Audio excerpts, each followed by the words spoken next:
우리 인간이 동물과 구별되는 특징이 아주 여러 가지가 있습니다.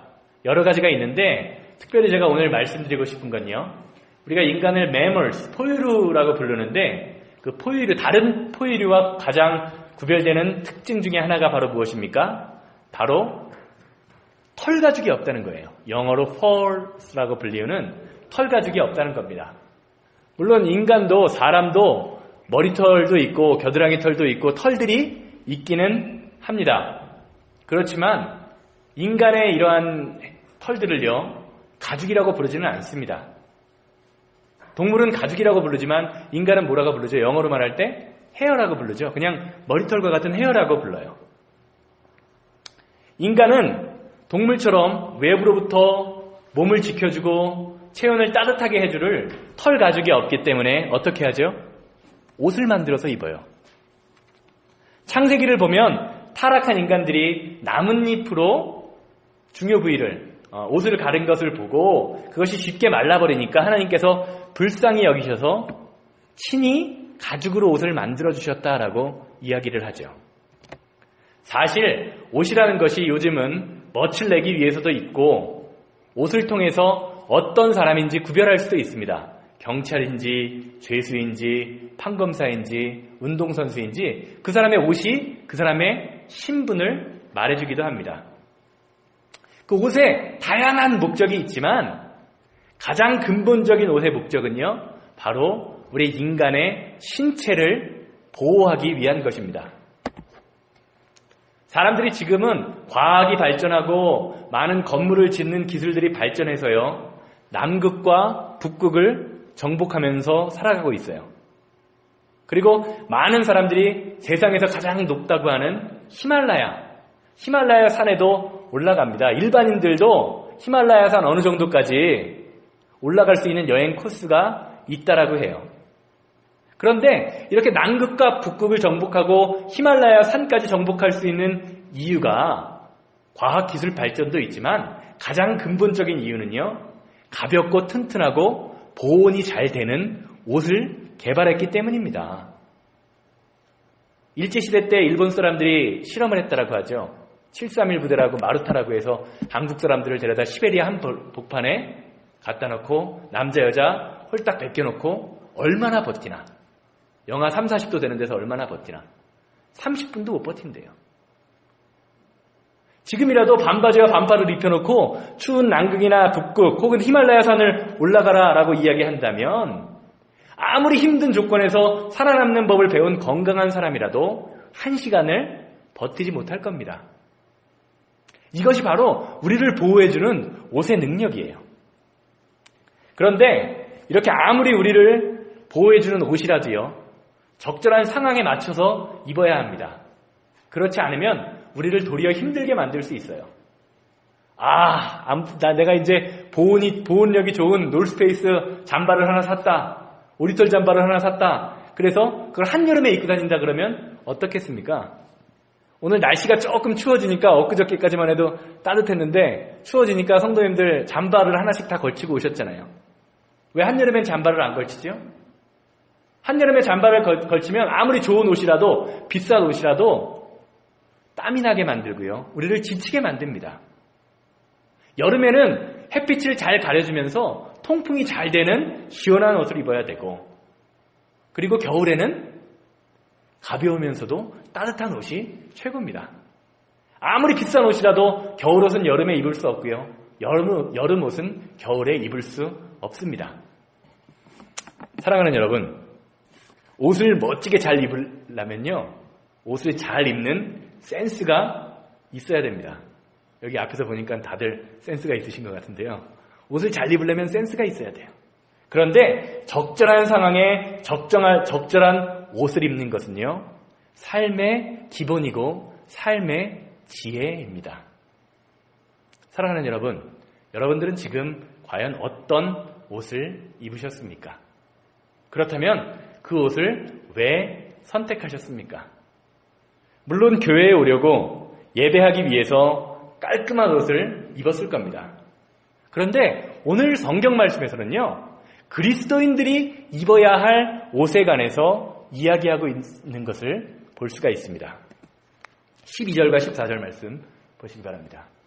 밤이 깊고 낮이 가까웠으니 그러므로 우리가 어둠의 일을 벗고 빛의 갑옷을 입자. 그리고 14절 말씀으로 가면 이렇게 이야기하죠.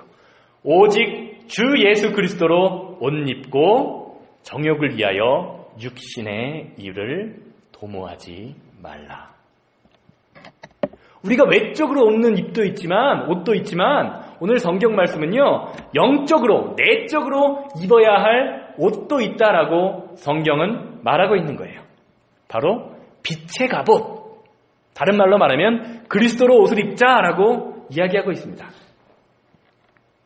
그리스도로 옷을 입는다라고 이야기하면서 처음에 뭐라고 얘기했죠? 12절에서 빛의 갑옷으로 표현했다는 것은요, 우리의 겉옷이, 지금 입고 있는 이 옷이 우리의 몸을 보호하는 것처럼 주 예수 그리스도로 옷을 입는 것이 우리의 마음과 뜻과 생각을 그리고 신앙을 지켜준다라는 것을 사도 바울은 비유적으로 표현한 겁니다.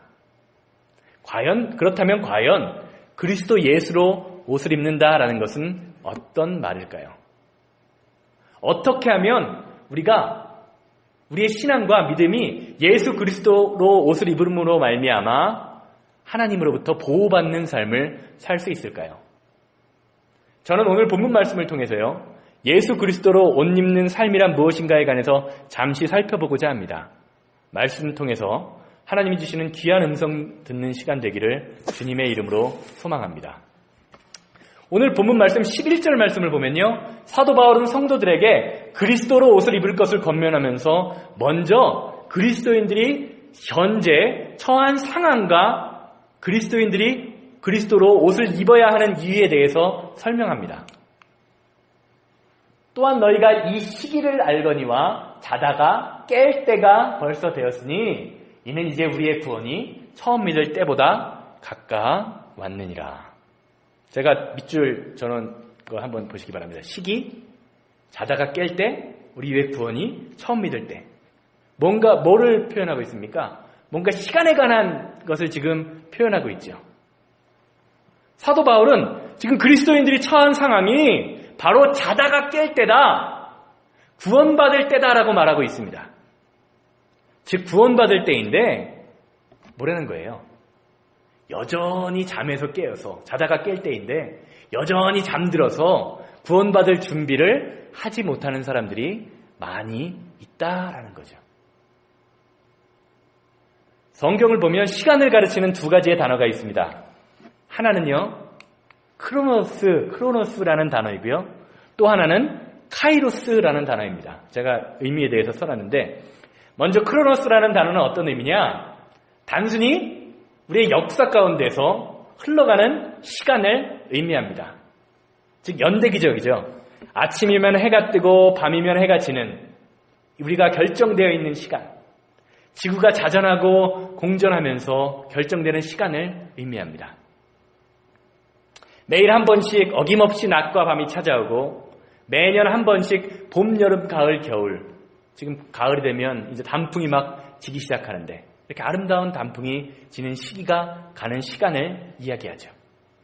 시간이 가면 사람이 늙고 병들고 죽어가는 시간, 그러한 시간이 바로 크로노스의 시간입니다. 그리고 다른 시간이 있어요. 카이로스의 시간이 있습니다.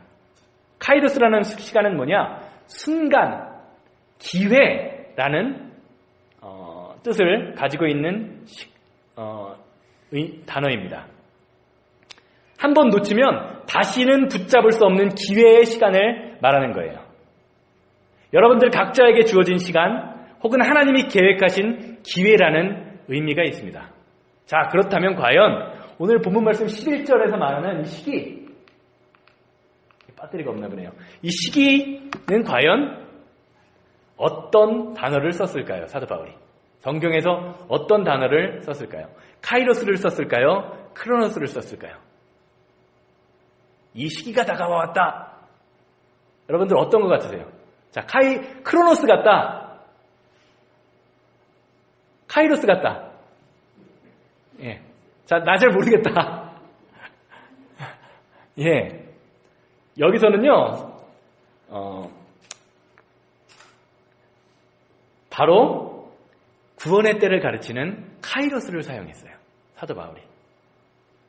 그런데 이 카이로스라는 거는요, 카이로스의 의미의 특별한 점은 무엇이냐? 사람과 하나님과의 관계 속에서 나타나는 의미 있는 시간, 특정한 시간. 비록 크로노스라는 시간은 연대기적으로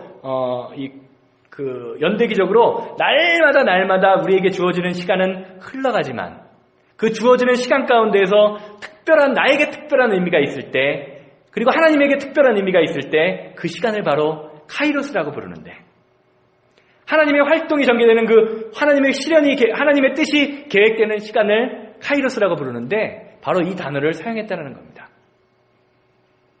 무엇보다도 예수님이 이 땅에 오심은 예수님의 삶과 죽음, 부활을 통해서 인류를 구원하시고자 하는 하나님의 뜻과 섭리가 담긴 때가 참해라고 하면서 예수 그리스도의 그 출현을 말했죠.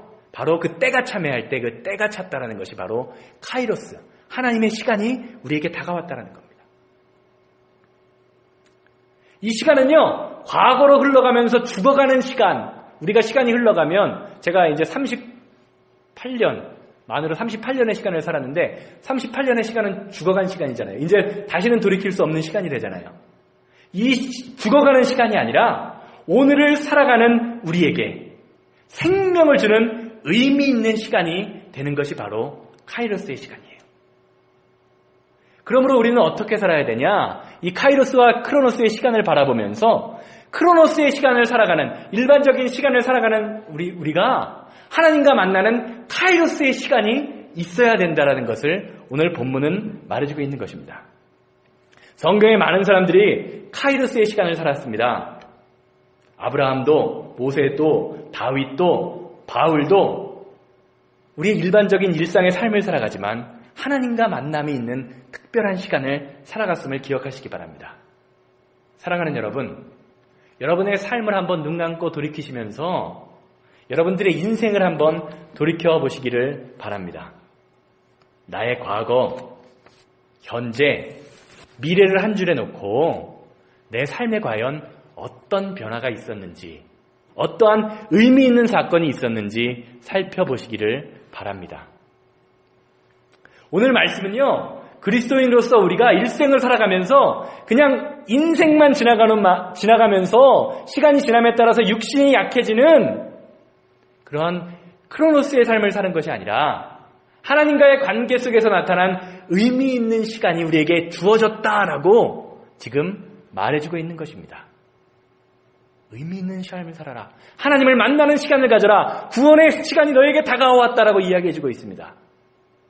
그리고 그렇게 하기 위해서 바로 우리가 그리스도로, 예수님으로 옷을 입는 삶을 살아야 한다라고 이야기해주고 있는 것입니다. 그렇다면 과연 카이로스의 삶을 살기 위해서 바울은 무슨 삶을 살라고 권면하고 있을까요? 13절과 14절 말씀 보시기 바랍니다. 낮에와 같이 단정히 행하고 방탕하거나 술 취하지 말며 음란하거나 호색하지 말며 다투거나 시기하지 말고 오직 주 예수 그리스도로 옷 입고 정욕을 위하여 육신의 일을 도모하지 말라.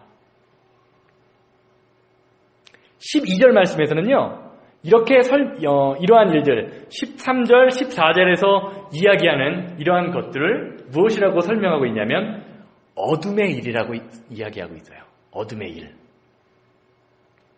한번 가만히 살펴보시기 바랍니다. 어둠의 일하면 상당히 나쁜 일처럼 느껴지잖아요. 상당히 악한 일처럼 느껴지잖아요. 그런데 사도 바울은 어둠의 일을 우리 일상생활에서 일어나는 그냥 일반적인 일들을 어둠의 일이라고 이야기하고 있는 것입니다. 그리고 이러한 어둠의 일을 벗어버려라. 12절 말씀을 보면요. 12절 말씀을 보면 그리고 그러므로 우리가 어둠의 일을 벗어버리자라고 이야기하는 것을 볼 수가 있습니다. 이 벗자라는 단어의 헬라어 아포데루라는 단어인데요. 이 단어의 의미는 어떤 의미가 있느냐? 그냥 일반적으로 그냥 단순히 벗어버리는 것이 아니라 완전히 끊어버리다, 완전히 벗어버리다라는 의미를 가지고 있습니다. 즉 우리의 삶에서 사도 바울이 원하는 것은 우리의 삶에서 하나님의 뜻과 반대되는 모든 것을 완전히 끊어버리는 것이 빛의 갑옷을 입는, 그리고 예수 그리스도로 옷을 입는 삶이다라고 이야기해주고 있는 것입니다. 그리고 그것이 그러한 삶을 살아갈 때에 우리의 삶에서 구원을 이룩하는 삶, 즉 카이로스의 삶을 살아갈 수 있게 된다라고 말해주고 있습니다. 다들 아시는 것처럼 제가 지난주에 맹장이 터져서 수술을 하고 회복해서 강단에서 설교를 이렇게 하고 있죠. 참 감사한 일인데, 제가 맹장 수술을 통해서 느낀 것이, 다시 한번 느낀 것이 뭐냐, 이 시대에 지난주간인가 제가 한명옥 권사님 만나서 이야기하는데 한명옥 권사님이 그런 말씀 하시더라고요. 지금 젊은 세대, 저 같은 세대들은 한 120세까지는 살 수 있대요. 왜? 의학이 발달해서 웬만한 질병들은 다 고친다는 거죠. 지금 어른들의 평균 수명이 80세지만 젊은 사람들, 그리고 어린 아이들은 더 오래 살 거다라고 이야기를 하시는 것을 들었습니다. 그런데 이 시대의 평균 수명이 80세라고 해서요, 내 수명이 80세 개런티가 되는 게 아닙니다, 여러분. 그렇지 않습니까? 제가 맹장 수술 안 했으면요, 벌써 하늘나라 갔을 거예요. 갔을지도 몰라요. 그리고 수술을 늦게 받았거나 무식하면 용감하다고 맹장 터지면 엄청 아프다 그러는데 참을만 하더라고요, 저는. 그래서 계속 참았다가 만약에 병원에 갔으면요, 바로 하나님 나라에 갈 수도 있겠구나라는 생각을 했습니다. 사랑하는 여러분, 오늘 나에게 주어진 이 하루가요, 하나님이 여러분들에게 주신 선물입니다. 내 주변에 있는 이웃, 가족들 한번 바라보시기 바랍니다. 하나님이 나에게 주신 선물이라고 생각하면요, 얼마나 사랑스러워 보이는지 모릅니다. 제가 맹장 수술 지난주 화요일, 그러니까 한 보름 전부터 맹장 있는 데가 슬슬 아파와요. 그리고 소화가 잘 안 돼요. 그래서 맹장에 대한 그 인터넷 기사를 한번 살펴봤더니, 인터넷으로 이렇게 그 정보를 봤더니, 맹장이 장 끝에서 뾰족하게 튀어나온 7cm에서 10cm밖에 안 되는 사라져버린 장기래요. 그 기능을 잃어버린 장기라고 합니다. 그리고 무게가 비록 몇십 그램 정도밖에 되지 않는 장기랍니다. 근데요, 그게 골마 터지면 어떻게 됩니까? 죽어요. 우리가 죽는 거예요. 제가 173cm 정도 키가 되는데 173cm 몸무게 65kg 가운데서 20-30g짜리 장기 하나만 골마 터져도요, 죽는 게 우리 인생입니다. 그래서 맹장 염증에 걸리면요, 일단 염증이 생기면 잘라내는 수밖에 없다라고 합니다. 작으니까 그냥 놔도 되겠지 했다간 죽는 겁니다. 이런 것들 우리 몸에 얼마나 많습니까? 작은 장기 하나 없으면 그냥 우리는 가는 거예요. 하나님께 가는 겁니다. 우리의 영적인 것도 마찬가지입니다. 오늘 본문 말씀에 앞서서요, 9절 말씀부터 쭉 한번 시간 되시면 읽어보시기 바랍니다. 사도 바울은 9절부터 10계명을 언급하면서 사랑을 이야기합니다. 사랑으로 살자, 사랑이 율법의 완성이다라고 이야기합니다. 살인하거나 도둑질하거나 간음하거나 다른 사람을 아프게 하거나 그렇게 하는 10계명의 말씀들처럼 커다란 잘못이요, 우리의 영을 죽이는 게 아닙니다, 여러분. 오늘 본문에 나타나는 어둠의 일이라고 불리는 것처럼요, 단정하지 못하고 육신의 일을 도모하거나 세상에 취하거나 음란하거나 호색하나 내 이웃과 다투는 것이요, 다투는 것 하나가 여러분들의 영을 죽이게 된다라고 사도 바울은 말하고 있는 겁니다. 어둠의 일이라고 불리는 것들 한번 보시기 바랍니다. 어찌 보면 우리가 너무나도 쉽게 넘어갈 수 있는 사소한 것들 아닙니까? 남들에게 피해주지 않고요, 나 혼자만 저지를 수 있는 잘못들입니다. 그런데 이러한 것들이 우리의 영을 죽이게 되고 하나님께 영광을 돌리지 못하게 되고 결국에는 구원받은 자로서의 삶을 카이로스의 삶을 살지 못하게 만든다라고 오늘 본문 말씀은 이야기하고 있습니다. 남을 미워하거나 원망하는 상태에서 하나님 앞에 제단에 나와서 혹은 여러분들 가정 골방에 앉아서 무릎 꿇고 기도해 보셨습니까? 기도가 되든가요? 오늘 본문 말씀처럼 남과 다투거나 시기하거나 세상에 취하고 방탕한 상태에서 하나님 앞에 영광을 돌릴 수가 있는 존재입니까, 우리가?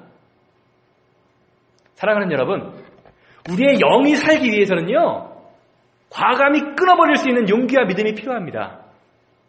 그것이 바로 하나님이 우리에게 원하시는 삶, 구원받은 자로서의 삶을 살아가는 것입니다. 결론적으로 말씀드리겠습니다. 갈라디아서 3장 26절은요, 오늘 본문 말씀과 비슷한 맥락으로 그리스도로 옷을 입는 것은 이러한 것이다 라고 말해요. 누구든지 그리스도와 합하기 위하여 세례를 받은 자는 그리스도로 옷 입었느니라. 이 말씀을 보면서 세례받은 사람은 그리스도로 옷을 입고 세례받지 않은 사람은 아직 그리스도로 옷을 못 입었다라는 이분법적 구조로 나누면 안 됩니다. 왜요? 그럼 세례받으면 다 구원받은 거고 세례받지 않으면 다 구원받지 않은 것이 되어버리니까요. 중요한 것은요, 세례를 받았던 건 안 받았던 간에 우리의 마음 안에 세례받을 때 각오했던 그 마음가짐이 여전히 존재하고 있느냐는 거예요. 세례가 무엇입니까? 내가 나를 물속에 담금으로써 이제 나는 예수님 안에서 죽고 하나님이 나를 건져 올리심으로 말미암아 이제부터는 예수님으로 살아가겠습니다. 예수님이 주신 생명으로 살아가겠습니다라는 의미 아닙니까? 나를 살려주시는 분은 오직 예수님 한 분입니다라는 고백입니다. 우리의 삶 가운데요, 예수 그리스도로 옷을 입은 사람은 이러한 고백이 있어야 되는 겁니다. 이제부터는 나는 죽고 예수로 살아가야겠다.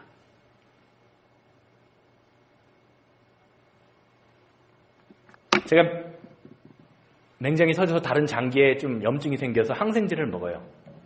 그래서 나쁜 병균을 죽이려고 노력하죠. 항생제를 먹으니까 저는 이제부터는 안전한 겁니까? 평생 안전하게 지낼 수 있나요? 아니죠. 언젠가는 다른 병균들이 제 몸을 약하게 만들려고 저를 쳐들어올 거예요. 그럴 때 제 몸 안에 있는 항체들이요, 온전히 반응하지 않거나 제 몸에 면역력이 약해져 있으면 어떻게 되죠? 또 병들게 됩니다. 그게 우리의 인생입니다. 한마디로 말하면요, 우리의 몸은 날마다 전투를 치르고 있는 전쟁터예요. 예전에 한 인터넷 기사인가 다큐멘터리를 보니까 우리 몸속의 암세포가 하루에 6,500개인가요? 뭐 몇백 개 이상, 몇천 개 이상이 날마다 들어오고 날마다 싸워서 이겨내지 못하는 사람은 암에 걸리는 거래요. 하루라도, 한 개라도 그 전투에서, 전쟁에서 패하면 우리의 몸은 병드는 겁니다, 여러분. 우리의 영적 전쟁도 마찬가지입니다. 내가 지금 성령 충만하다고 자만하지 마십시오. 나의 삶에 아무런 문제가 없다고 안심하지 마십시오. 언제, 어떻게, 누구에게 어떤 일이 닥칠지, 여러분들 집에 돌아가다가도 어떤 일이 생길지 아무도 예상할 수 없는 게 바로 우리의 영적인 인생입니다. 계속해서 하나님과 친밀한 관계, 그리스도로 옷을 입으려는 삶을 살아야 돼요. 그럼에도 불구하고 나를 힘들게 하고 나를 어렵게 하고 나를 하나님과 멀어지게 만들려고 하고 또 나의 삶의 상처와 좌절과 시기의 마음과 질투의 마음과 낮은 자존감과 내가 다툴 일이 내 삶에 어느 순간 나도 모르게 찾아오게 될 것입니다. 사랑하는 여러분, 이겨내야 됩니다. 끊어내야 됩니다. 그리스도로 옷을 입는 삶을 살아갈 때에 나는 죽고 예수로 사는 삶을, 날마다 고백하는 삶을 살아가지 않으면요, 절대로 나의 삶에서 하나님을 경험하는 카이로스의 삶을, 구원받은 자로서의 구원의 때를 경험할 수 없음을 기억하시기 바랍니다. 예수 그리스도로 옷을 입으시기를 바랍니다. 철저히 나를 낮추고 나는 죽었습니다. 이제 나를 통하여 예수님 역사하여 주시옵소서 라는 마음으로 살아갈 때에 여러분들 각 심령들을 통해서 예수님이 나타나게 될 것입니다. 그리고 그리스도로 옷을 입은 여러분들을 통해서 하나님이 이 볼더 지역을요, 하나님의 때와 기회와 시간이 충만한 카이로스의 장소로 만들어 주실 것입니다.